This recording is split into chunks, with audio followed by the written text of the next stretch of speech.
Olá, boa noite, sejam muito bem-vindos a mais um podcast Seja Ainda Mais Feliz.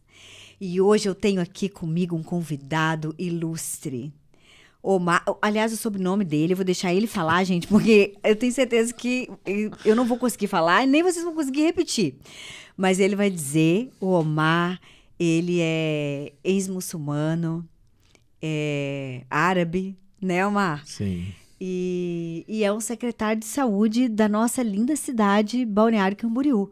E ele veio hoje aqui conversar com a gente, contar a história dele, tremendo, que eu tenho certeza que vai impactar muitas vidas. Então fiquem com a gente até o final, e apertem os cintos, porque o piloto sumiu, né, Omar? É isso aí. Omar, muito obrigada por estar aqui com a gente.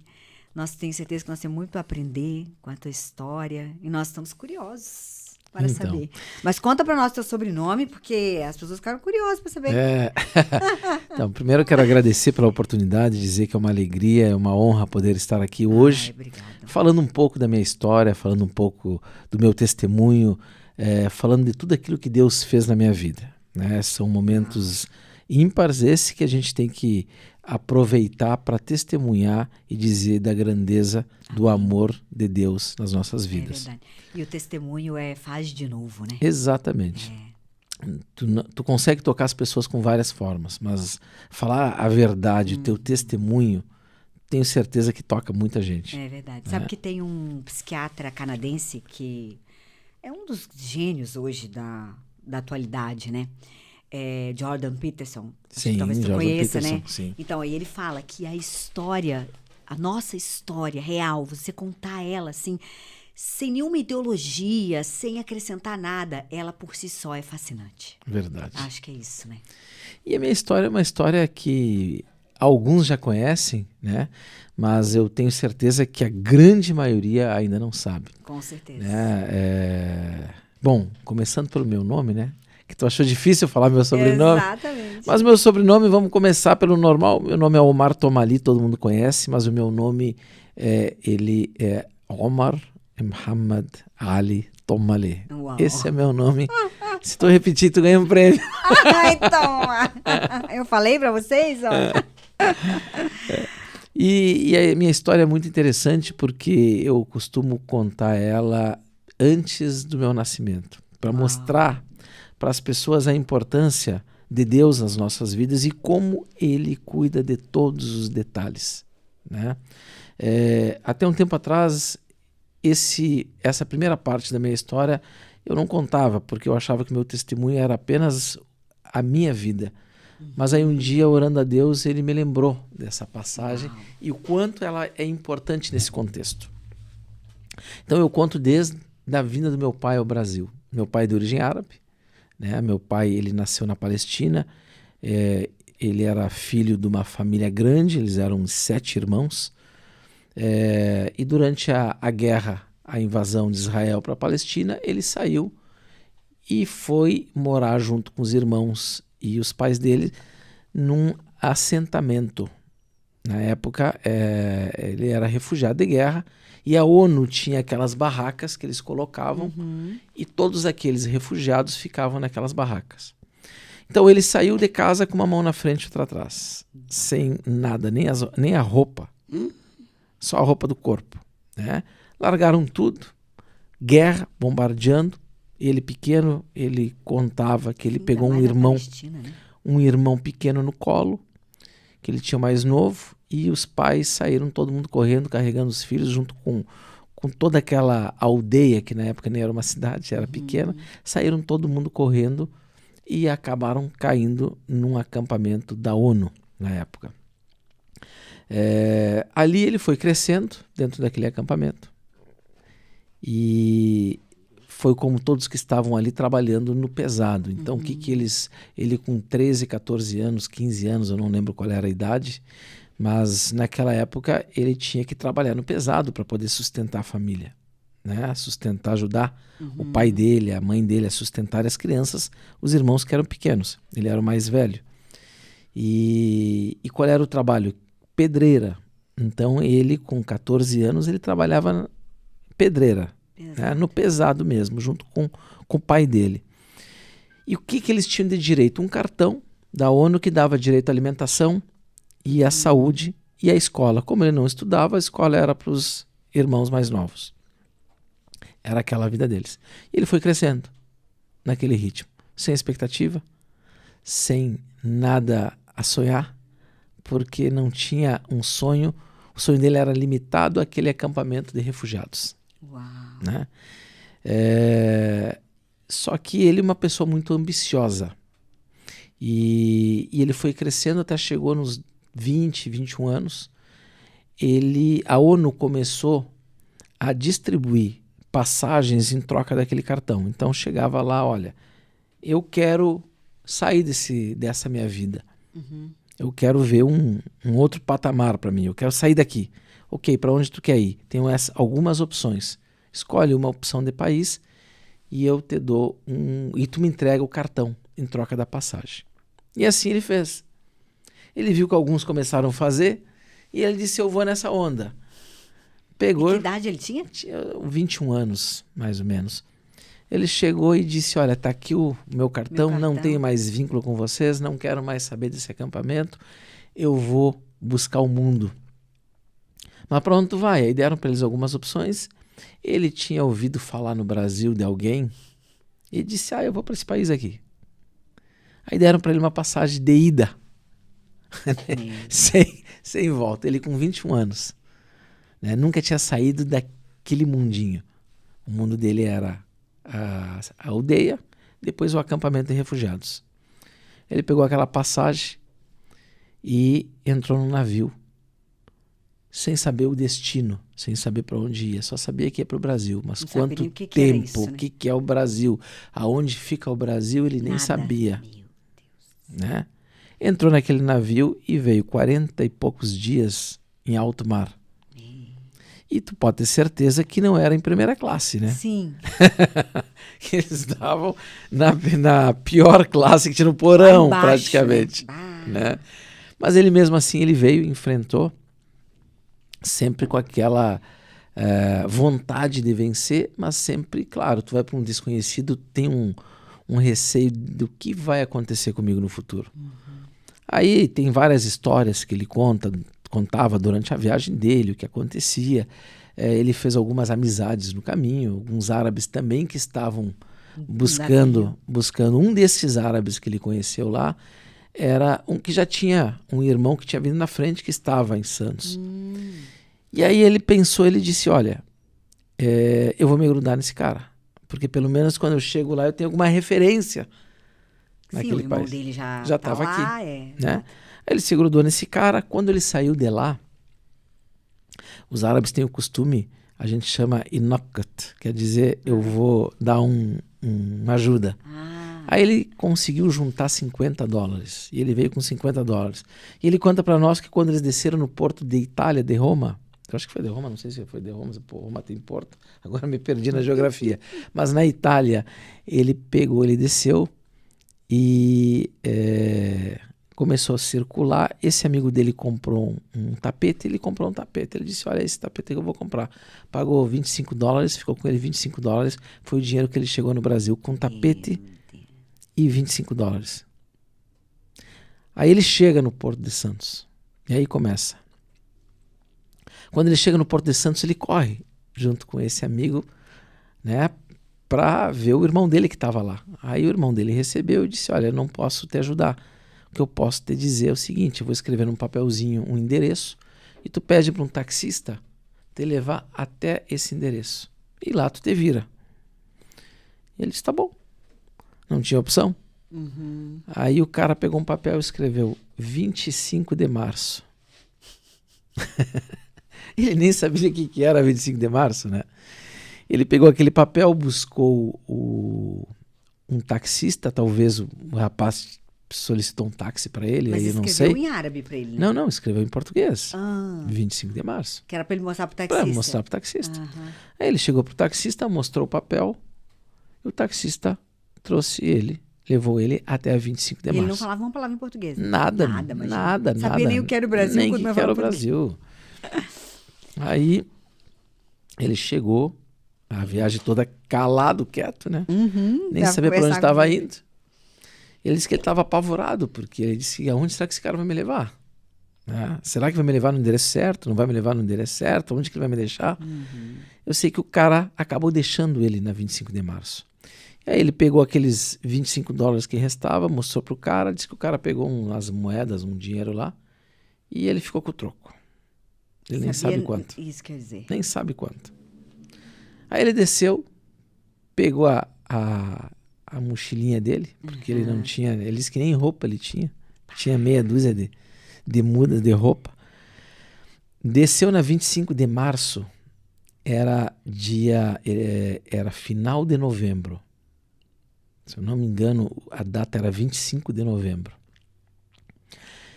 Véspera de Natal, 25 de março, lotada. Isso aí em 1950 e pouco. Lotada de gente, porque sempre foi um ponto comercial onde as pessoas buscam, né? E ele entrou naquela loucura lá, uma muvuca de gente, ele não sabia o que fazer.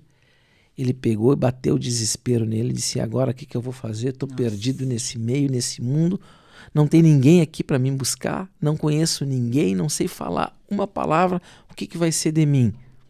Aí ele sentou no meio-fio. E aí, quando ele sentou no meio-fio, ele olhou para cima e disse, Deus, falou em voz alta, em árabe, né? Deus, manda alguém agora que entende meu idioma. E um cara botou a mão no ombro dele e disse, o que tu precisa, meu filho? Meu Deus do céu. Não, imagina a cena. Meu Deus. Né? Ele sempre contou para nós, ele disse que ele tem certeza que aquele cara foi um enviado de Deus naquele momento. Mas como é que vai duvidar, né? Ele, num mundo totalmente fora da realidade dele, numa muvuca total, cheio de gente, ele falando em árabe, e um cara chega e bota a mão no ombro dele. Estava passando um árabe ali naquele momento. Claro que a gente sabe hoje que 25 de março é um reduto onde tem muitos libaneses, muitos árabes, né? Mas imagina para uma pessoa que não sabe para onde está. Na hora um cara passando e deu a coincidência, ou não sei se é coincidência, porque não existe para Deus coincidência, né? De estar passando um árabe e dizer para ele o que tu precisa, meu filho. E aí ele se apegou naquele cara e disse, olha, eu preciso de um lugar para começar minha vida, eu estou chegando agora. A sorte que o cara foi uma pessoa do bem ainda, levou ele para uma pensão, na época existia pensão, não era nem hotel, né? Uma pensão. E ele ali tinha outros árabes, aí ele começou a se relacionar, né? E ficou um tempo ali. Aquele tapete que ele trouxe, ele disse, o que vai servir? Ele foi numa loja, ele viu que os caras estavam comercializando mercadoria, ele pegou aquele tapete e trocou por mercadoria. E aí o cara deu uma mala de mercadoria para ele em troca daquele tapete. E deram para ele uma sugestão, disse, olha, tu tem dinheiro aí para comprar uma passagem para ir para a fronteira, lá tem bastantes árabes, e lá tu pode começar a tua vida, porque é mais fácil. E aí ele pegou, botaram num trem, aqueles trem fumaça, Maria Fumaça.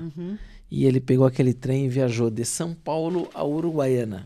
Uruguaiana, para quem não conhece, no extremo oeste do Rio Grande do Sul, lá na fronteira com a Argentina. E lá ele chegou. Não sei quantos dias. Ele disse que ele não tinha dinheiro para comprar comida, e aí ele comprou um cacho de banana verde. Ele foi o caminho todo comendo banana até lá, né? Enfim, isso aí eu conto no início para mostrar que Deus sempre esteve presente. Ele sempre está presente, independente da nossa religião. O pai era muçulmano. Eu vim de uma família muçulmana. A minha origem, todos os meus tios, meus primos, minha família, todas são árabes. Que tremendo. Né? Eu tenho uma família grande ainda lá no Oriente Médio. O Oriente Médio, o qual eu acabei depois com o tempo. O pai veio para o Brasil, ele começou a trabalhar no comércio. Ele conheceu minha mãe. Lá em Uruguaiana. Em Uruguaiana. E aí nasci eu e mais 2 irmãos. E eu me criei nesse ambiente. Né? Num ambiente onde a religião muçulmana ela predominava. Mas tua mãe era na nossa brasileira. casa. A minha mãe é brasileira. A minha mãe, como eu digo, ela não tem ainda uma definição com 80 anos do que ela é. Nós ainda estamos acreditando que um dia ela vai aceitar Jesus, mas ela sempre foi um pouco católica, um pouco espírita, um pouco evangélica, dependendo da lua ela vai mudando. É uma misturinha. Nunca teve uma definição. E o pai sempre com uma definição de muçulmano. E nós fomos criados nesse ambiente, né? Até porque a comunidade árabe em Uruguaiana é muito grande, então nós convivíamos muito com a comunidade árabe e praticamente 99% deles são muçulmanos. E acho que esse é um dos motivos do teu pai ter ido para lá até, inclusive, né? Também, é que na realidade a comunidade árabe no Brasil, a grande parte dela é muçulmana. Existe uma boa parte que é católica, né? Evangélica são poucos, mas a católica ortodoxa em especial é muito grande. Mas a maior delas é a muçulmana. Então, e aí um dia eu já com 7 anos de idade, na escola, eu lembro que eu cheguei em casa e chamei minha mãe. Eu disse: mãe, eu estou muito mal na escola. Ela: como assim? No primeiro ano. Eu disse: eu estou mal na escola, mas eu já tenho, a notícia é ruim. Agora a notícia boa que eu tenho para te dar é o seguinte, que eu já contratei uma professora particular. Ai, meu Deus. E ela: como assim? Eu disse: sim, a minha vizinha aqui do lado, mãe. Já contratei ela, né? Ela vai começar a me dar aula particular e eu preciso, porque eu preciso passar de ano, né?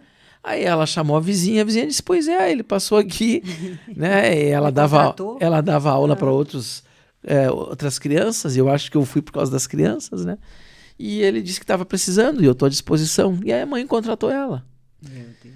E aí nós começamos todos os sábados e domingo, ela me dava aula em casa.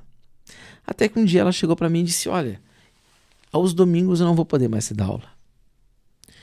E eu gostava muito da vizinha e das aulas. E eu disse para ela mas por quê? Ela disse: não, é porque eu não tenho mais tempo. Agora, se tu quiser, tu pode ir comigo. Aonde eu vou num outro local, que lá eu posso ter mais tempo para te dar aula. Eu disse: não tem problema, eu vou contigo. Aí ela me levou no próximo domingo para um local que eu não sabia o que era. E eu gostava daquele local, eu brincava, eu corria, tinha aula, tinha música, tinha um monte de coisa, mas eu não sabia o que era. Uau. Com o tempo eu fui entender que eu estava numa igreja.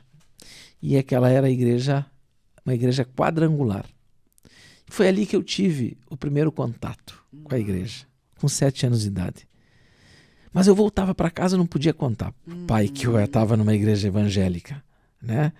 E eu, apesar de que o pai nunca foi radical, mas eu respeitava. Então eu nunca abri o jogo para isso. Mas ali eu tive meu primeiro contato com a igreja. E eu gostava daquele ambiente. E aquilo lá ficou marcado na minha vida, né? Fui crescendo, com 10 anos de idade. Um dia a mãe chegou e disse: meu filho, é o seguinte, o teu pai ele está com um problema de saúde e ele vai ter que morar no Oriente Médio. E nós vamos todo mundo embora. Eu disse: tá bom, mãe. 10 anos não tem opção, né? Vamos embora. Cheguei no Oriente Médio, com 10 anos de idade, nós nos mudamos todos para a Jordânia. Pai, mãe e meus 2 irmãos. Eu e mais 2 irmãos. Nós mudamos para a Jordânia. Cheguei lá sem falar uma palavra em árabe. Não sabia nada, né? Eu lembro que nós chegamos em maio e as aulas lá eram em agosto, porque é o calendário inverso. Então, em maio nós chegamos e eu tinha que entrar na aula em agosto. Então, era estudo, de maio até agosto. Uma família gigante. Meus tios, tinha 7 tios. O que menos tinha filho tinha, eu acho que 7. Eu tinha um tio com 14 filhos. Uau. E todos moravam no mesmo prédio. Então era uma criançada toda da mesma idade, assim. Era tomar de criança. Era uma criançada, assim, uma loucura de criança. E eu entrei naquele ambiente, eu e meus irmãos. Então uma criança com 10 anos, no meio de crianças, aprendi o árabe rapidinho, brincando.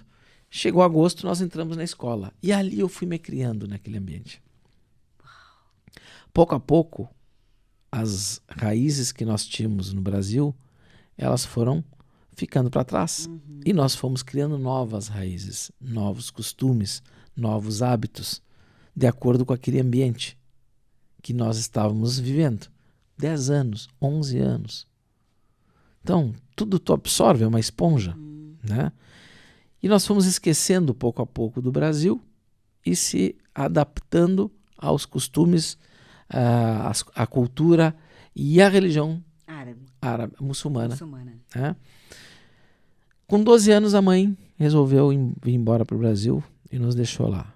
Então, 2 anos depois que nós fomos morar, ela disse, não quero mais ficar, nos largou com o pai e veio para o Brasil. Aí nós ficamos, eu e meus irmãos e o meu pai. E ali eu cresci. E ali veio as minhas raízes. E ela veio sozinha? Veio sozinha. Ela veio embora para o Brasil. E nós ficamos pequenos, 12, 11, e o meu irmão mais novo tinha, acho que 6 ou 7. Você é o mais velho? Eu sou mais velho. Ah, tá. E fomos criados 100% pelo pai, que foi, na realidade, para nós pai e mãe, né? A partir desse momento, ele assumiu a paternidade, né, total, ele era pai e mãe. Aí sim que nós perdemos todos os laços com o Brasil. Até então, a mãe brasileira, ela conversava em português, ela tinha os hábitos brasileiros, ela escutava música brasileira, então a gente tinha alguns costumes. Mas aí nós começamos a se afastar. Tínhamos ainda aquele carinho, aquela paixão pelo Brasil, mas ficou muito distante. Tinha contato com a mãe por telefone cada 3 meses, 4 meses, a gente ligava. E eu nunca mais voltei para o Brasil. Fui crescendo, escola, religião muçulmana, apesar do que eu estudei numa escola católica uma época, mas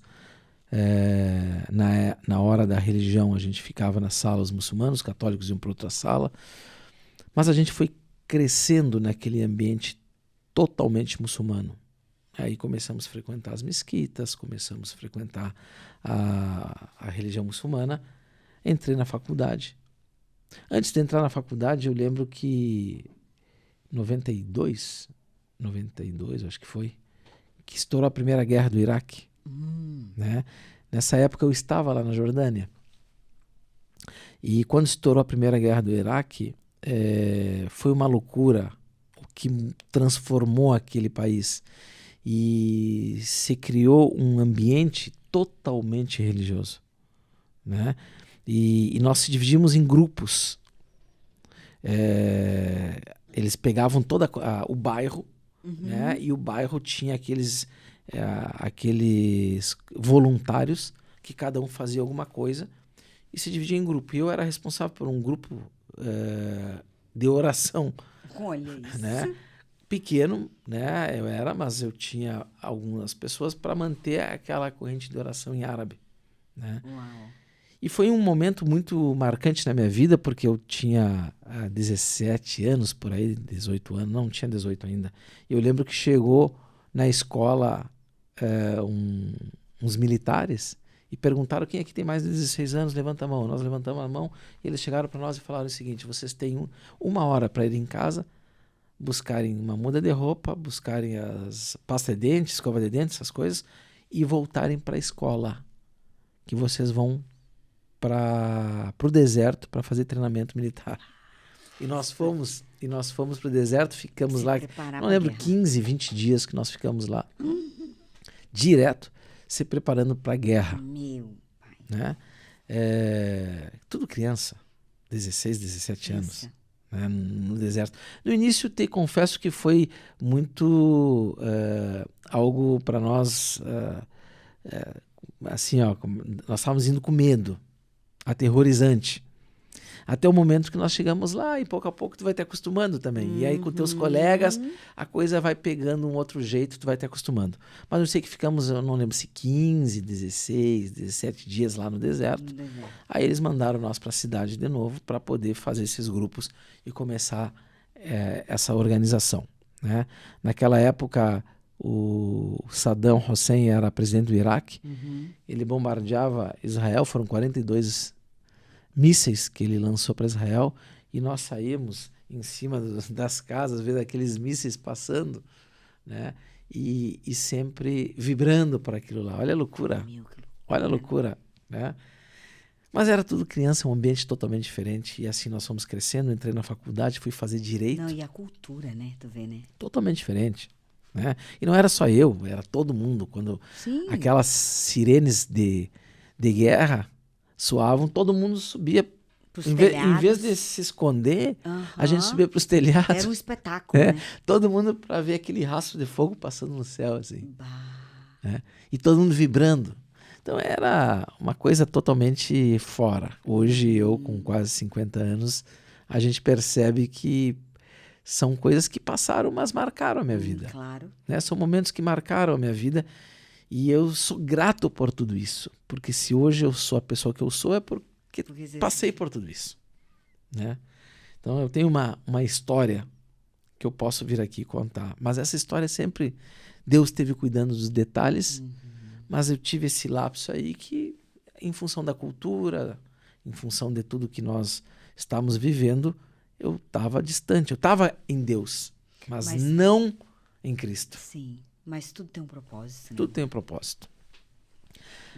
Fui para a faculdade de Direito. Faculdade de Direito é uma faculdade 100% baseada no islamismo. Lá. As leis são baseadas nas leis do Alcorão. Então, nós tivemos que estudar muito a religião muçulmana. E eu volto a dizer, eu sou muito grato a tudo que eu aprendi. E principalmente a religião muçulmana, porque ela forjou a personalidade, o caráter que eu tenho hoje. Uau. Né? Eu aprendi no berço tudo isso.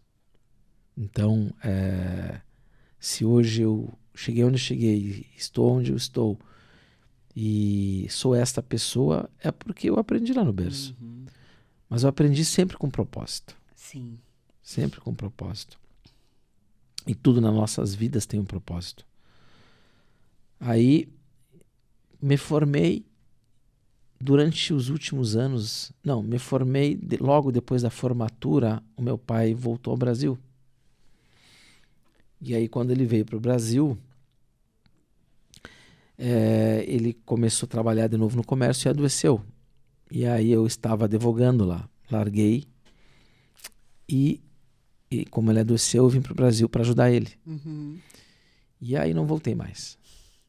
Aí cheguei no Brasil e aí comecei a me envolver aqui no Brasil e me envolvi novamente em Uruguaiana com toda a minha família. Com toda a minha família não, era eu e ele, mas com todos os meus amigos ali da comunidade.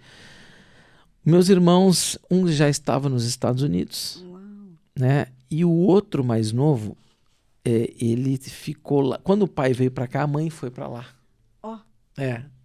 E aí ela ficou com o meu irmão mais novo, mais um tempo lá. Aí depois ela voltou e o meu irmão mais novo foi para os Estados Unidos também.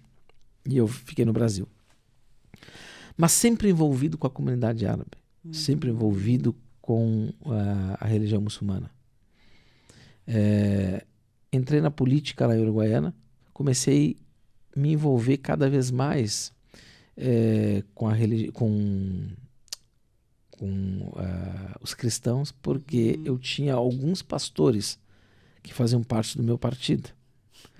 E esses pastores se tornaram meus amigos. Mas eu sempre dizendo, não, respeito, gosto, mas eu sou muçulmano. Lá e cá, né?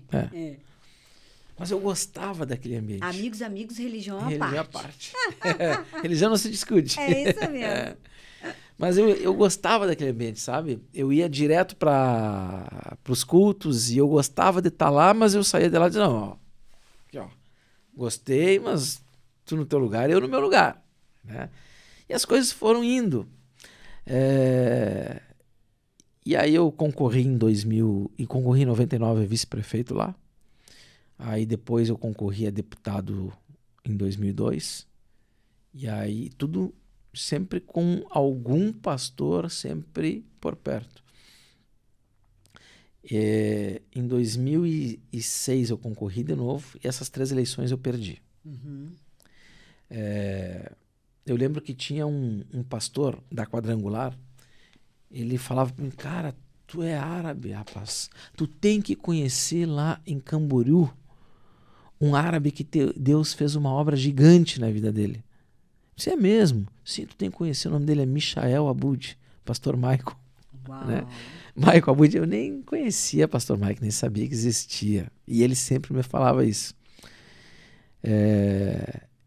E aí eu fui crescendo naquele ambiente até 2008. 2008 nós estávamos numa eleição municipal. E eu era presidente de uma coligação partidária e estava muito envolvido naquela eleição. E eu lembro que era não lembro que dia era da semana, mas era agosto, e no Rio Grande do Sul, e aqui tá frio, imagina lá. Nossa, na fronteira, o frio é derrengue a Cusco, como dizem. Né?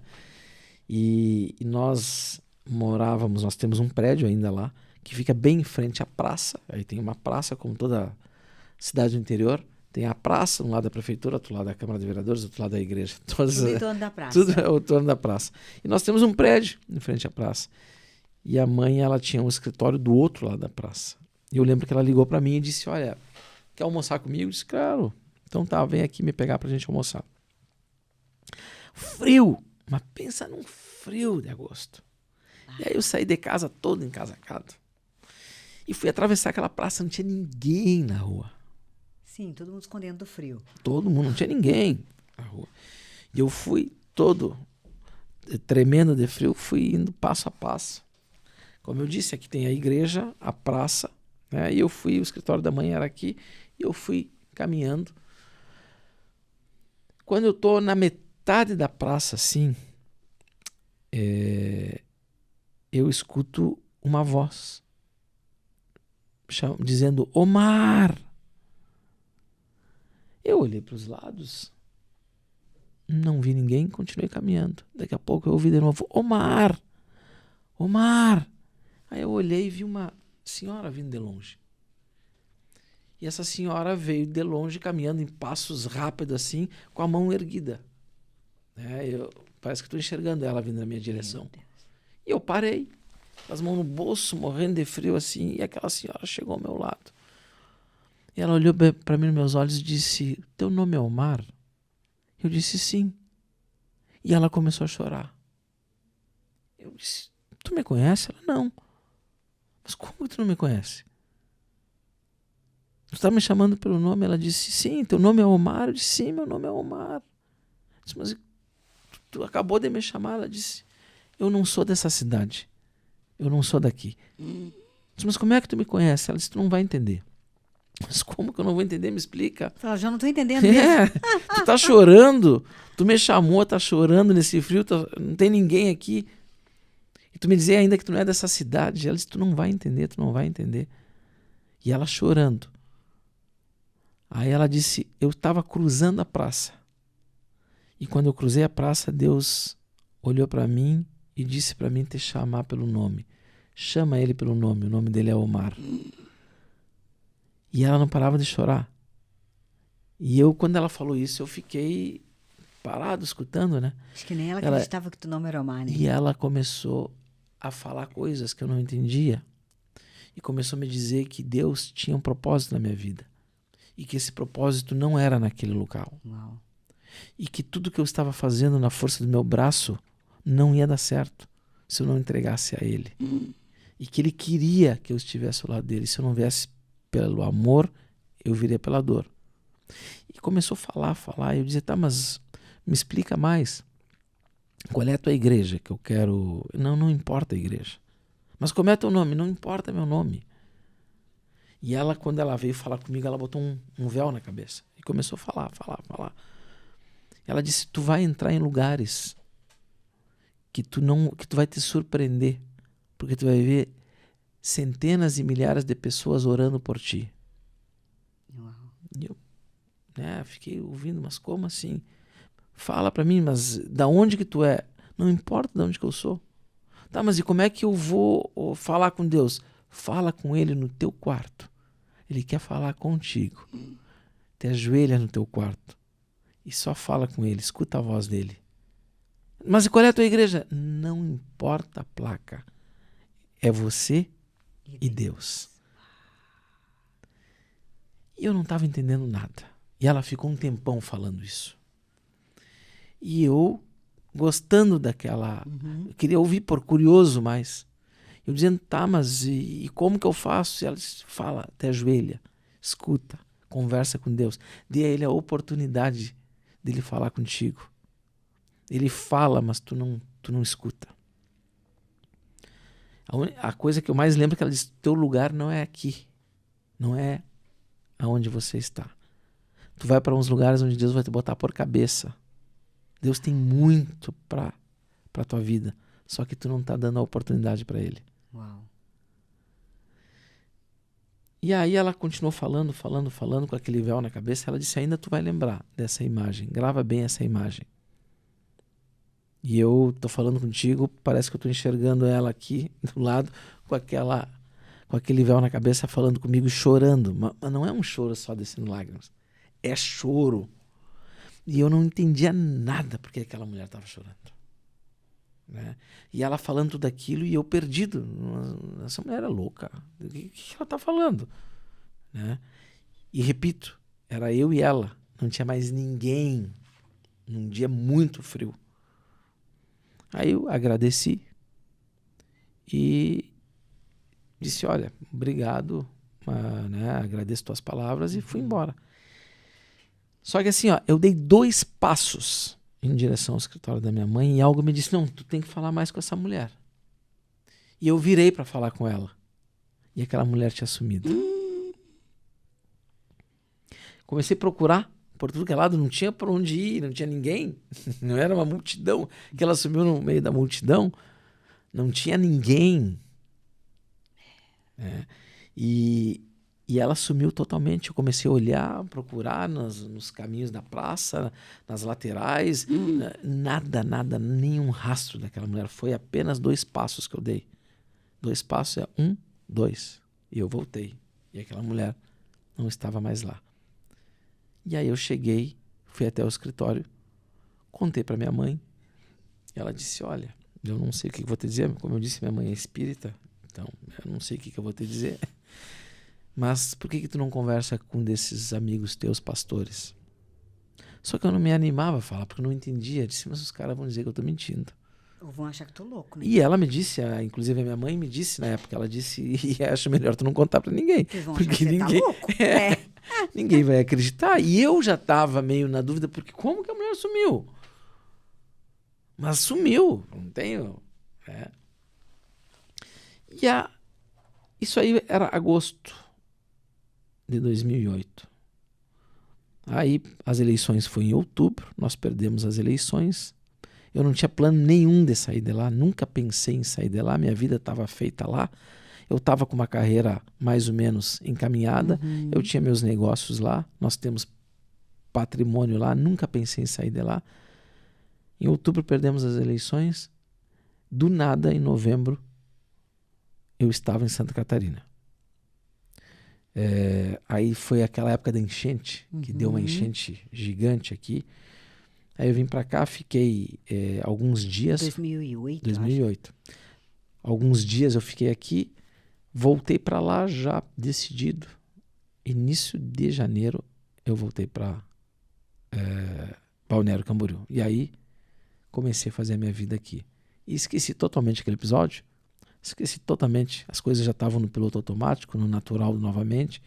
Porque se a gente não busca, tu acaba se afastando e esquecendo. E aí comecei a minha vida aqui, em Balneário Camboriú. Cheguei em plena temporada. Eu não sei se nós temos tempo. Não, posso continuar. Pode. Cheguei em plena temporada. Na temporada que nós começamos a trabalhar, aí a minha esposa ela tirou o Cresci, começou a trabalhar de corretora, eu estava fazendo outros negócios. E começamos a conhecer algumas pessoas aqui. Aí um dia ela chegou para mim, eu não tinha ido na imobiliária, ela chegou para mim, olha, conheci um rapaz que teve lá na imobiliária, um corretor de imóveis, tu vai gostar de conversar com ele. Ele tem uma história de vida muito bacana, ele gosta de comércio que nem tu, então tu vai gostar, amanhã ele vai voltar lá. E aí eu fui no dia seguinte, aí eu conheci esse meu amigo, né? E ele começou a contar das histórias dele. Aí eu disse, cara, vamos marcar pra gente sair. Talvez sair, jantar, tomar uma cerveja. Ele disse, não, eu não bebo. Eu disse, como que tu não bebe? Não, eu não bebo. Tudo bem. E ele começou a falar para mim da vida dele. E aí ele começou a falar da igreja. Mas não falou nada anormal. Tudo ele falava da história da vida dele. Passou, no dia seguinte ele chegou de novo. Escuta, eu vim aqui porque eu quero te dar um presente. Tu aceita? Mas claro. Então eu vou te dar esse livro. Aí eu peguei o livro, estava escrito 21 dias para transformar a sua vida. Eu peguei aquele livro, olhei para a capa do livro, olhei atrás a foto do autor, li o nome, Michael Abud. Disse, pô, mas eu já ouvi falar esse cara aqui. Eles tinham te dito que tu tinha que conhecer ele. Esse cara que alguém já me falou, eu quero conhecer. Não, eu não falei que eu quero conhecer. Eu disse, eu vou ler esse livro. Ele disse, só que assim, tu tem que ler um capítulo por dia, são 21 dias, né? E aí é um propósito. Eu disse, o que é propósito? Ele disse, não, só ler um capítulo por dia. Né? Aí eu peguei o livro, li uns 10 no primeiro dia. Né? Li uns 10. No dia seguinte ele chegou lá, e aí, gostou do primeiro capítulo? Sim, gostei dos primeiros 10. Foi interessante, porque ele disse, mas não pode. Disse, mas por que não pode? Porque é o propósito. Que propósito, cara? Eu vou ler o livro, gostei do livro. Aí ele disse, então, se tu gostou, eu vou te fazer um convite. Domingo, lá na igreja, o autor do livro vai estar lá. Eu disse, esse pastor vai estar lá? Ele disse, vai lá, que ele vai estar falando, palestrando sobre o capítulo do dia. Aí eu olhei para Carla, para minha esposa, eu disse, Carla, tu quer ir comigo na igreja domingo? Se tu é maluco, ir na igreja? Ele disse, mas por quê? Ela disse, não, vai tu. Eu disse, não, só vamos se vamos juntos. E a Carla tinha uma religião? A Carla é católica. Católica, né? Claro que durante essa minha história em Uruguaiana, eu acabei conhecendo a Carla, nós casamos. Aí, desse casamento lá em Uruguaiana veio a Mânia, minha filha mais velha, que hoje tem 18 anos, né? Mas tinha esse conflito também de religião. Eu puxando para o islamismo e ela puxando para o catolicismo. Tanto que quando a Mânia nasceu, ela queria batizar e eu não queria, não tem nem batismo. Tu tá doida aqui, vamos batizar. Tu é louca, a Mânia é muçulmana, não existe batismo lá. Então existia aquele conflito, né? E em função desse conflito, ela disse, olha, sabe uma coisa? Eu vou na igreja contigo. E ela veio, fomos para a igreja. Primeiro domingo que eu entrei lá, eu lembro que uma multidão de gente na igreja, a embaixada sempre lotada. E é gigante a igreja. Gigante. Eu entrei lá, mas entrei perdido, num ambiente totalmente fora do meu. Imagino. Um peixe fora d'água, né? E aí entrei aquele momento de louvor, eu não estava entendendo nada, não sabia de nada. E aí no final, o pastor Maico pregou e no final da pregação ele disse, quem está aqui pela primeira vez? Levanta a mão. Aí tu levanta a mão. Fica de pé. Aí tu fica de pé. Vamos fazer o seguinte, vem aqui na frente que eu quero orar por você. Aí tu vai na frente, né? E eu estava indo na onda. E aí quando ele fez o apelo, eu acabei aceitando. Fiz aquela oração que ele disse, repete comigo, quem quer aceitar Jesus? Repete comigo essa oração. Eu acabei fazendo a oração e foi instantâneo. Aquele mesmo choro daquela mulher, eu comecei a chorar ali. Mas eu chorava e não sabia por quê. E eu não conseguia parar de chorar. Eu olhava para o lado e eu não sabia o que estava acontecendo comigo. Só que a única coisa que eu sabia é que eu tinha que parar de chorar porque estava feio, eu estava com vergonha, mas eu não conseguia. Só que ao mesmo tempo aquele choro estava me aliviando.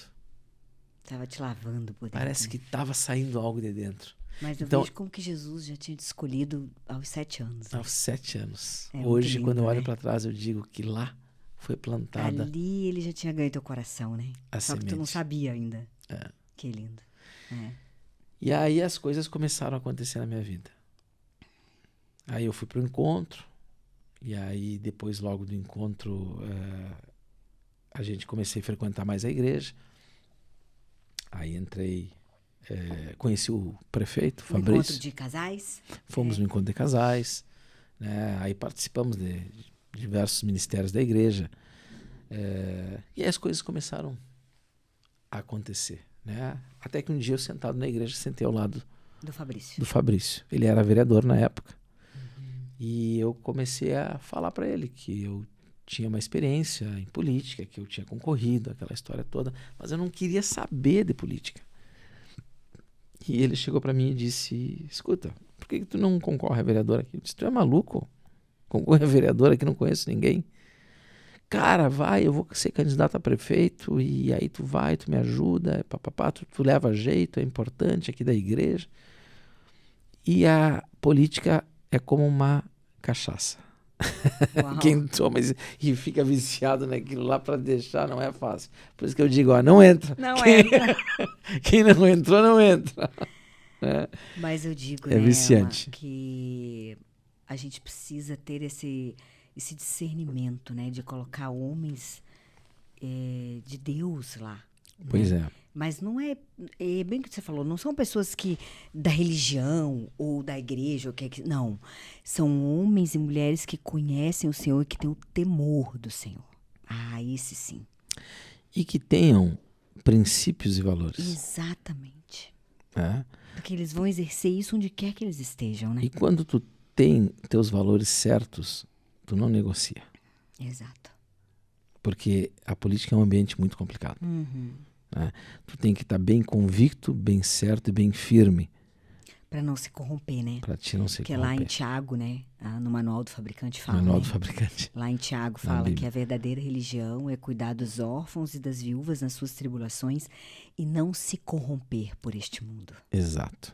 que é o mais difícil. Na política, infelizmente, a tentação ela é muito né? grande. Se tu Exatamente. tem que estar convicto de quem te colocou lá Uhum. e de como tu chegou lá e Exatamente. dos teus princípios e dos teus valores. E do porquê que você tá lá, né? Eu estou lá há 7 anos. Nunca tive conversa. Nunca ninguém chegou para mim. Ah, mas acontece. Eu não sei. Porque eles sabem que comigo não tem papo torto. Exato. Então, nunca ninguém chegou para mim com papo torto. Nunca ninguém chegou. Ah, mas tem. Acredito que tenha. Mas tem um Porque a ditado que gente diz, vê. né, que a formiga sabe a folha que corta, né? Exato. Mas assim, ó. Tu teve alguma experiência? Nunca. Uhum. Nunca tive nem essa oportunidade. Porque nunca chegaram. Porque sabem da minha resposta. Claro. Né? E Deus tem o propósito. Do Tanto teu que ele posicionamento, porque é um posicionamento, tem que se né? posicionar. E como eu disse que o propósito de Deus é bem claro, que quando ele botou o Fabrício sentado ao meu lado, não foi também um acaso. Claro. Né? E aí nós começamos uma caminhada juntos, onde eu concorri a vereador em 2012, acabei não me elegendo, mas fiz uma votação fantástica para quem estava aqui há 3, 4 anos. Fiz quase 500 votos. Tem gente que nasceu, Uau. que E se nunca criou, teve isso. que nunca conseguiu isso. Aí, logo depois, eu fui trabalhar na coordenação da campanha dele para deputado federal, aí conheci melhor a cidade.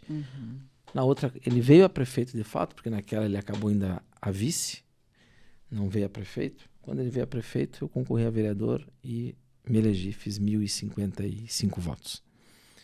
E aí começou a minha carreira política aqui, onde hoje eu entendo aquela mulher quando ela diz que tu vai entrar em lugares e tu vai ver centenas e milhares de pessoas orando pela tua vida.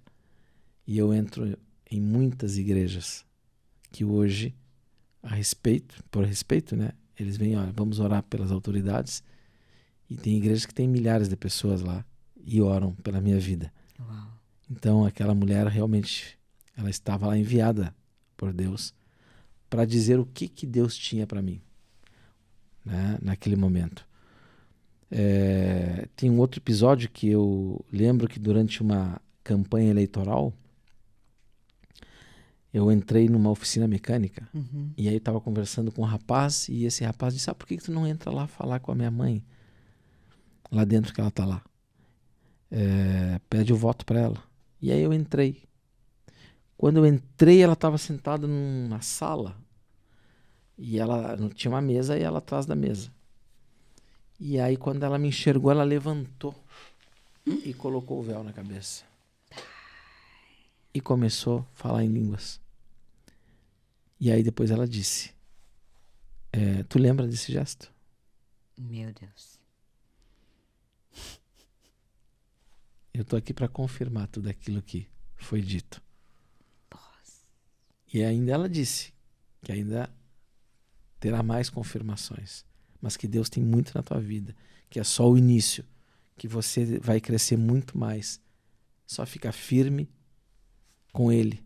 Continua caminhando ao lado dele. Não se desviar nem para a direita nem para a E esquerda. nesse momento eu já estava na igreja. Era um outro momento, onde eu já tinha um entendimento, uma compreensão do que as coisas estavam acontecendo e da palavra de Deus.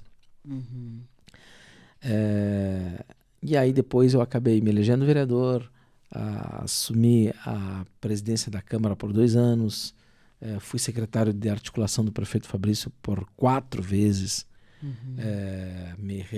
Como eu disse, me elegi, me reelegi. Hoje ele me deu essa oportunidade de poder estar trabalhando numa das pastas mais importantes desse município, que é a Secretaria de Saúde. E que se nós falarmos numa pasta totalmente espiritual, não tem outra pasta tão espiritual quanto a saúde. É verdade. Que lida com doença, que lida com vida, que lida com morte, que lida com cura, que lida com nascimento. E que hoje, querendo ou não, de uma forma direta ou indireta, eu hoje tenho a responsabilidade sobre 140 mil almas em Balneário Camboriú, que são as pessoas moradoras dessa cidade, sem falar os da região. Então, Deus sempre teve um propósito na minha vida. E eu sei que esse propósito está só se iniciando. Que o propósito dele é muito maior. Quando ele me escolheu lá atrás... E é sempre para um povo, né? Quando ele me escolheu lá atrás e trouxe aquela professora, que eu não entendi o porquê, que ela de alguma forma me levou para uma escola dominical, que eu comecei naquele momento a ouvir a Bíblia lá, que eu comecei a gostar daquele ambiente.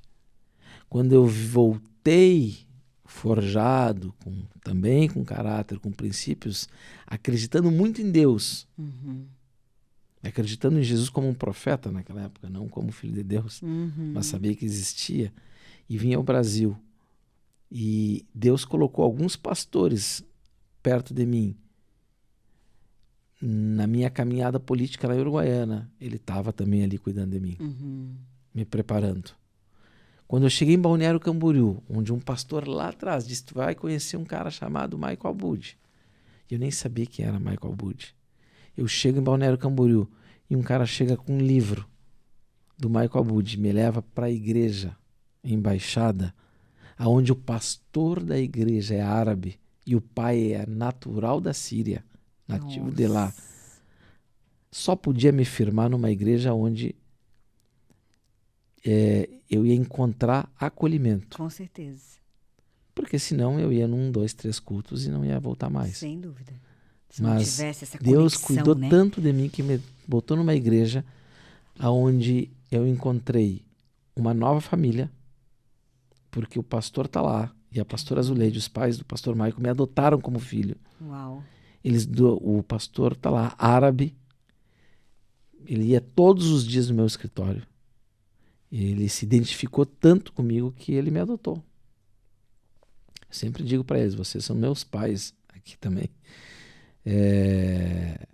E ali as coisas começaram a se firmar, porque pode ter certeza, se eu tivesse ido em qualquer outra igreja, talvez teria me firmado, mas não na velocidade e na rapidez como me firmei na embaixada.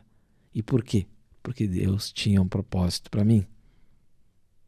Você viu o cuidado, E o propósito é tão grande que ele também me colocou numa igreja, onde na época um vereador da cidade cristão estava lá. Ele sabia que eu tinha um propósito na política.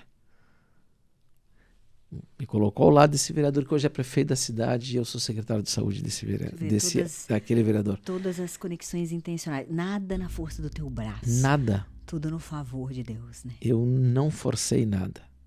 E as coisas estão acontecendo, às vezes não é como eu quero, às vezes não é da velocidade do que eu desejo, não é da forma com que eu sonho, mas uma certeza eu tenho, que Deus está cuidando de mim. Amém. E que tudo isso que está acontecendo debaixo do olhar dele, do cuidado dele e da direção dele. E aí a gente tem que se tranquilizar, porque a palavra ela é bem clara, quando ela diz que os projetos de Deus para nós são muito maior, infinitamente além daquilo que nós projetamos e sonhamos. É verdade. Então, o que nós precisamos é crer, acreditar e entregar a Ele que as coisas acontecem. Então, resumidamente, esse é meu testemunho de vida. Hoje eu tenho uma família que a minha filha de 18 anos é líder DGR, Uau. dos adolescentes. Inclusive ela faz lá no, né, as reuniões ali no prédio todos os sábados. Eu tenho meu filho de 11 anos que começou agora também frequentar o grupo da igreja, que a gente chama de GR, né? E ele não ia, 10 anos, ainda era novo, 9, agora com 11 anos ele está se firmando, está indo, jogando futebol, fazendo amizade. Esses dias ele disse, pai, tu tem que ir lá levar meu amigo junto. Disse, que amigo? Ah, meu colega da escola, convidei ele para ir, já está indo comigo. Disse, é mesmo, sim. Olha que bonitinho. Então já está gerando frutos. Que tremendo. E isso eu tenho uma única certeza, que Deus está cuidando de todos os detalhes, inclusive da minha família, que hoje eu posso ter tranquilidade e paz, que tanto a minha filha com 18 anos, que é uma idade complicada, ela sabe o que é certo, ela sabe o que é correto, ela sabe o que é de Deus. Quando a gente vive o propósito, né, Mari, e vive nos princípios, as bênçãos do Senhor estão sobre a nossa vida, né? Com certeza. Com certeza. É assim, né? E esse é o resumo do meu testemunho, da minha história, que está só começando. Uau! Que nem olhos viram, nem ouvidos ouviram o que Deus tem preparado, né? Que é muito mais grandioso. E é porque passa por nós, mas não é sobre nós, né? Exatamente. É para um povo.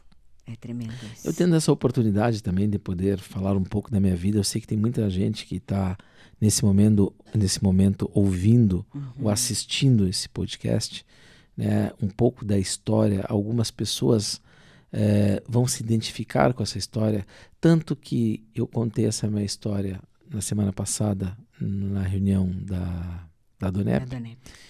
E eu disse lá, talvez eu esteja aqui para falar com uma única pessoa, ou mais, não sei. Mas eu tenho certeza que eu estou aqui para falar com alguém. Se Deus me trouxe aqui, é para falar com alguém. Ele sabe com quem. No dia seguinte, eu recebi uma mensagem. Eu não sei se tem outras pessoas, mas eu sei que Deus te levou lá para falar comigo. De uma menina que estava lá. Deus te levou lá para falar comigo. Eu estava precisando. Eu não sou daqui. Eu cheguei em Balneário Camboriú há pouco tempo, eu ainda estou na dúvida em que fazer, e a tua história de vitória aqui em Balneário Camboriú me motivou, né? E me fez ter a certeza que eu vou vencer, mas não vai ser com a força do meu braço, se eu entregar a Deus. E eu vou me entregar totalmente a Deus, porque eu tenho certeza que Ele tem propósito para me trazer em Balneário Camboriú. Tu vê coisa... Então isso já valeu a pena, né? Meu Deus do céu. Meu Deus do céu. Tem coisas que acontecem na vida da gente que tu não sabe por quê. Uma outra história que me marcou, eu trabalhei muito durante o meu mandato primeiro em prevenção e combate às drogas. Então eu fiz vários projetos nesses sentidos na Câmara de Vereadores. E em função disso, eu conseguia encaminhar muita gente para comunidades terapêuticas. E aí, no final do mandato passado, era época de eleição, e eu fui em algumas comunidades terapêuticas falar um pouco de Deus, dar uma palestra motivacional para aquelas pessoas que estão lá. Só que, claro, época de eleição sempre com intuito eleitoral também. Né? Eu vou falar, mas eu também vou buscar votos. E aí eu fui numa comunidade terapêutica de mulheres. Tinha umas 40 mulheres lá. E aí eu falei durante uns 40 minutos. No final, eu disse, olha, quem é aqui de Balneário Camboriú? 3 levantaram a mão. Eu disse, meu Deus do céu, tô aqui 40 minutos. Votos. Só 3 votos. Tá, vocês são de Balneário Camboriú, mas quem é que vota aqui? Tem o título aqui. Uma levantou a mão. As outras 2 eram daqui, mas nem título Ou seja, tinha. dos 3 só tinha um voto. Só tinha um voto. Aí eu saí de lá Ai, meio Amar. frustrado. Diz, eu vim daqui lá no interior de Camboriú para dar uma palestra, me gastei, falei. Como um bom árabe, Né? é focado em resultado. Qual é o resultado? Qual é o Um resultado? voto no meio de 40? Aham. Meu Deus do céu. E eu tava saindo meio frustrado. E aí chegou um rapaz que trabalhava comigo e disse, vereador, só um minutinho, tem uma menina que quer falar contigo. E eu disse, claro. Aí ele, para aí que eu vou trazer ela. Aí ele veio, foi buscar ela pela mão e ela veio à minha direção. Ela disse, vereador, posso falar com o senhor um minutinho? Eu disse, claro, querida, pode, fica à vontade. Ela disse, eu preciso te falar algo. Eu disse, que pode falar. Ela disse, o senhor salvou a minha vida. Meu Deus. Eu disse, eu? Ela disse, sim, o senhor salvou a minha vida. Eu não sou daqui, eu sou de Joinville. Eu estava no fundo do poço. Não sabia mais o que fazer. Me mostrou os pulsos. Eu já tentei me matar diversas vezes. Nunca consegui. Sempre me socorreram. Eu estava decidida a última vez em me enforcar. Eu estava com uma corda pronta, com planos e projetos prontos para me enforcar. Porque eu já não aguentava mais de incomodar meus pais, a minha família já não tinha paz, ninguém tinha paz. E eu não tinha mais jeito, no fundo do poço. E aí uma amiga minha me ligou e eu contei para ela que eu estava no fundo do poço. Ela disse, por que tu não procura o vereador Omar? Ela disse, quem é esse vereador? Ele não é daí de Joinville, ele é de Balneário Camboriú. Ele faz um trabalho interessante, combate às drogas. Procura ele, que talvez ele possa te ajudar. E aí eu liguei para o teu gabinete e o senhor conseguiu essa vaga aqui para mim. Eu não tinha mais expectativa nem esperança. E eu disse, tá, eu vou tentar pela última vez. Eu estou aqui já há 7 meses. Já estou há 7 meses sem droga, estou curada, eu vou sair daqui, vou recuperar minha vida, vou recuperar minha família e nunca mais eu quero saber de drogas. Meu Deus. O senhor salvou a minha vida. E eu saí de lá e eu disse algo. Se eu me elegi vereador por essa menina, já valeu a pena. Esse é o propósito. Ou seja, não era pelo voto que você estava lá. Pela alma. Né? Então, é a mesma coisa. Eu tive numa reunião da DONEP e uma menina chegou depois, me mandou uma mensagem. Disse, olha, eu tenho certeza que agora eu estou no lugar certo. E estou no caminho certo. E se eu estou aqui, eu estou porque Deus me trouxe com propósito. Eu vou me entregar a Ele e da mesma forma que tu venceu, eu vou vencer. Uau. Então isso não tem preço. Né?